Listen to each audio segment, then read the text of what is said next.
Hey guys, welcome back to Unexplained and Unexplored. As human beings, we naturally have emotions.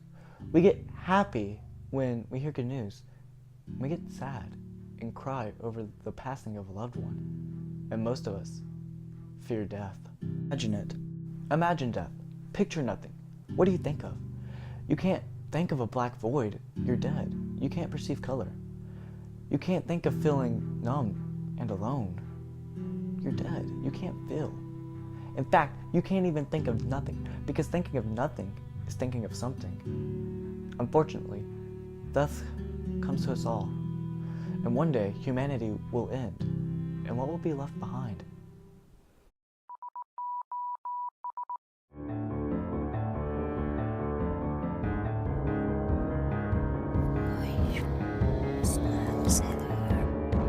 That these parallel Earths are colliding and intertwining all the time.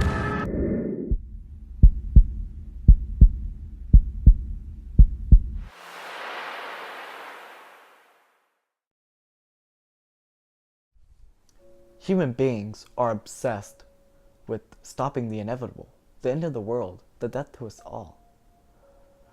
We have countless material discussing the end of everything, whether it be in movies, TV shows, books, video games. There are lots of theories surrounding the world ending. There are also vast amounts of theories where space plays a key role. Space, the final frontier. It's a very interesting topic, to say the least.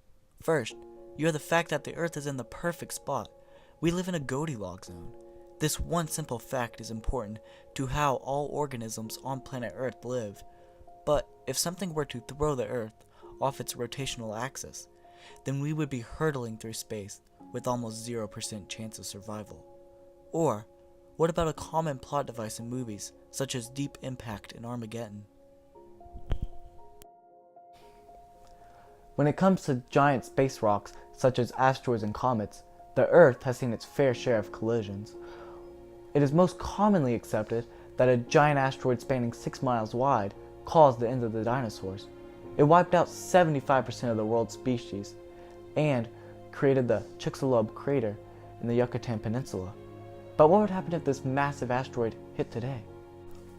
Within the first 24 hours, 95% of the world's population would be wiped out, as our atmosphere would raise to temperatures similar to that of a microwave oven. Almost all animal life would be dead. There of course would be some survivors, and maybe for the hope of rebuilding what was once lost, they could band together and try to continue the human race. In the words of Jake Roper, "Where we stand is not destroyed. We are not in ruins, but in something waiting to be built, waiting to begin again. From these ashes we can rise and create beauty. The crumbling walls are not a representation of our failures, but a reminder of the lessons we have learned. So we continue on, not because we want to, but because we have to."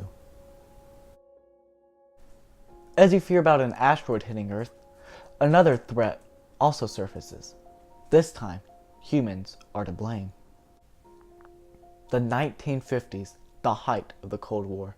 As tensions rose, so did the ever-looming threat of being caught in the blast of a nuclear warhead. And yet today, it's still inciting fear into the hearts of many. Now, imagine a scenario where, in a devastating nuclear war, 100 bombs are dropped. Immediately, the body count rises to 20 million, which seems like a lot, and it is, but unfortunately, it's only the beginning. Cities around the globe are engulfed in flames, and the blue and green planet we once lived on would fall into a hell-like state with little hope. The smoke and dust would fill our atmosphere, blocking out any sunlight. You see, this wouldn't just stop you from going out and getting your tan on, but instead create consequences we aren't prepared for. Not only would temperatures drop drastically, but plant life would struggle to grow, starving billions. The lack of sunlight would also decrease the amount of precipitation, throwing off the Earth's natural water cycle. You would also have to consider the fact that, just because the temperatures on the surface are dropping, the dust in our atmosphere is warming up to such an extreme it would destroy our ozone layer, allowing harmful UV rays to be beamed down. This would cause severe sunburn to anyone who ventured outside in under 6 minutes. T.S. Eliot once wrote, "This is how the world ends, not with a bang, but a whimper." The survivors of this bleak scenario would have to live out the rest of their days, covered in layers, roaming the destroyed streets with constant overcast, as everyone around them starved to death. Or, what about one of the most famous ways the world is thought to end? Zombie apocalypse. Zombies are a big part of pop culture.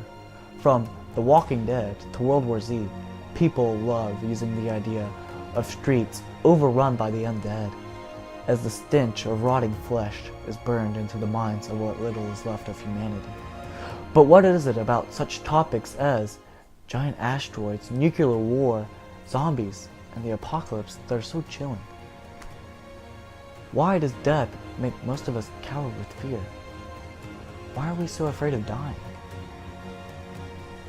Journeying into the unknown is honestly a pretty scary thought. No one truly knows what's beyond death. I mean, we as humans are so scared of death that some almost obsess over immortality. But what does immortality even mean? And if you were given the chance to live forever, would you? Well, if you were granted immortality, you'd have to look at what all you have in store. You could try and get close to friends and family, but they will eventually die, leaving only you to stand by and endure the constant death forever. One day, the Earth as a planet will end. If a giant asteroid doesn't destroy us first, we will be consumed by our own sun, and you would still be living. But what if we looked at immortality a different way? We all know the saying, you die twice, once when you stop breathing, and again, when someone speaks your name for the last time. What if we looked at immortality from that perspective? Then, by that standard, countless artists, inventors, entertainers, authors and poets, politicians, you get the idea, have essentially achieved what humans have desired for millennia, immortality, and have in a sense escaped the Reaper. Like I've mentioned before, humans naturally fear death, and it's easy to see why. But what if we didn't look at death as a dark and tragic end, but instead just a beautiful, hopeful way of life? And until next time.